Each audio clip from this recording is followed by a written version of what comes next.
Hi guys, केम छो बधा मजामां? I wish के तमे मजामां हशो। तो आज फरी हूँ लईने आवी गई छूँ एक नवी रेसिपी साथे, जे छे ढोकळा।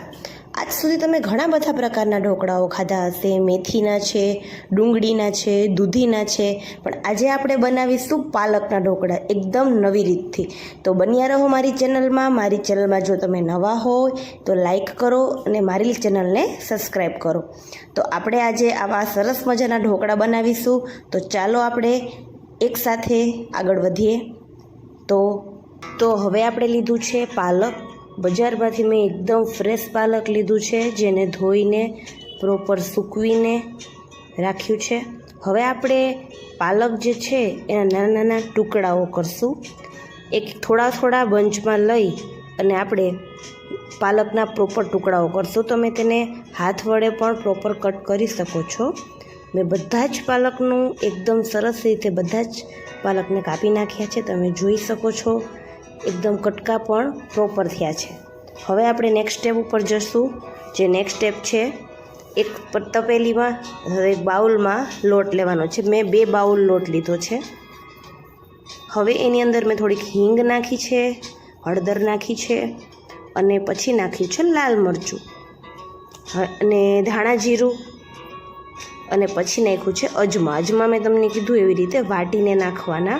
तल नाख्या छे, मरचानो थोड़ो पेस्ट अने गोळ तमे अवॉइड करी शको छो। जो तमने गोळ पसंद ना होय तो तमे गोळ न नाखो तो चाले। थोड़ुंक मैं आंबलीनुं पाणी नाख्युं छे, तमे एनी जग्याए લીંબુ પણ નાખી શકો છો। અને થોડુંક છેલ્લે મેં 1 ચમચી તેલ નાખ્યું છે અને સ્વાદ અનુસાર મીઠું નાખ્યું છે।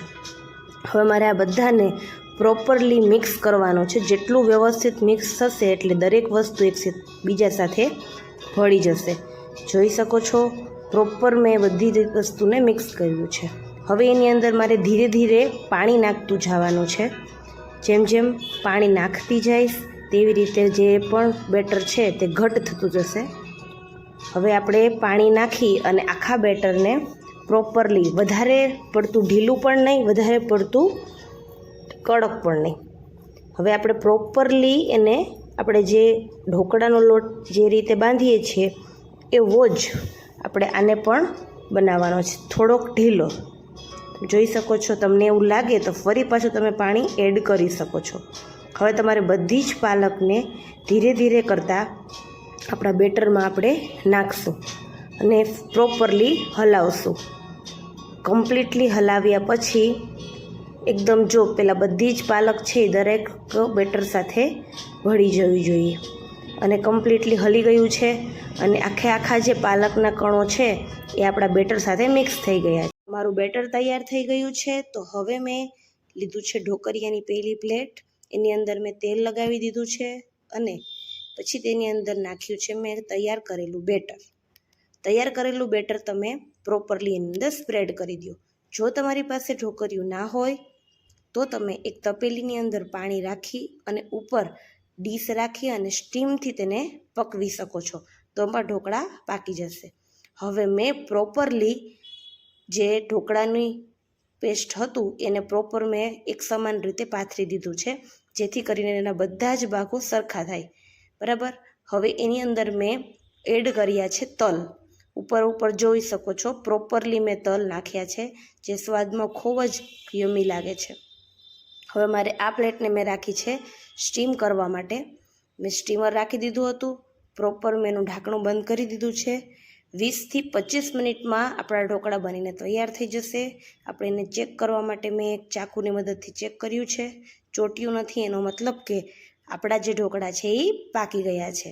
તો હવે આપણે આપણા ઢોકળા લઈ અને ઉતારીશું નીચે, થોડીક વાર એમને રહેવા દેશું જેથી કરીને થોડા ઠંડા થઈ જાય અને પછી આપણે એના ઠંડા થઈ ગયા છે તો ચલો આપણે એના ઝીણા ઝીણા કટકા કરશું।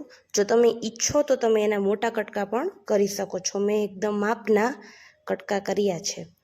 હવે તમે જો જોઈ શકો છો કે આપણે એની અંદર કોઈ પણ જાતનો ખારો અથવા તો ઈનોનો આપણે ઉપયોગ કરેલો નથી, છતાં પણ તમે જોશો તો જે આપણા ઢોકળા છે એ એકદમ પોચા બન્યા છે।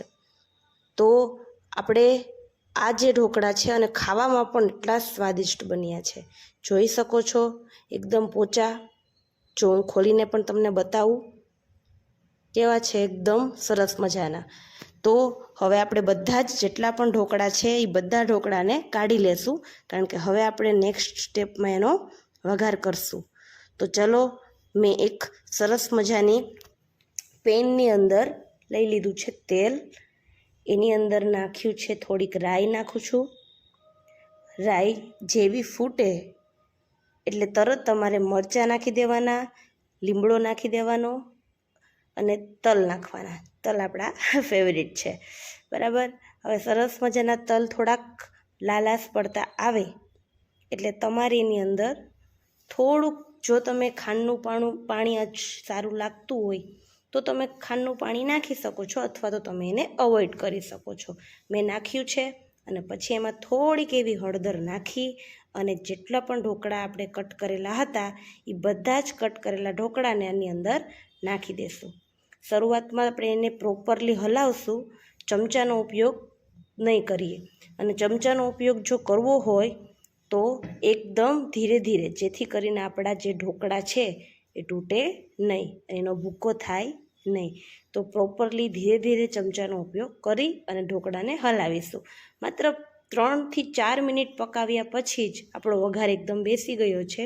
હવે આપણે એની અંદર ધાણા નાખી અને પ્રોપર હલાવી અને હવે આપણે આપણા જે ઢોકળા છે એ એકદમ તૈયાર છે.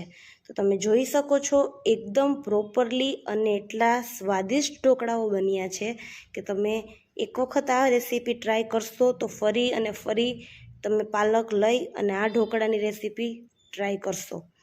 તો તમને કેવા લાગ્યા મારા ઢોકળા જરૂર ને જરૂર જણાવશો અને કોમેન્ટમાં કહેશો. અને મારી ચેનલને જો સબસ્ક્રાઈબ ના કરી હોય તો પ્લીઝ મારી ચેનલને સબસ્ક્રાઈબ કરો અને આવાને આવી નવી નવી વાનગી જોવા માટે મને ફોલો કરો. જય શ્રી કૃષ્ણ.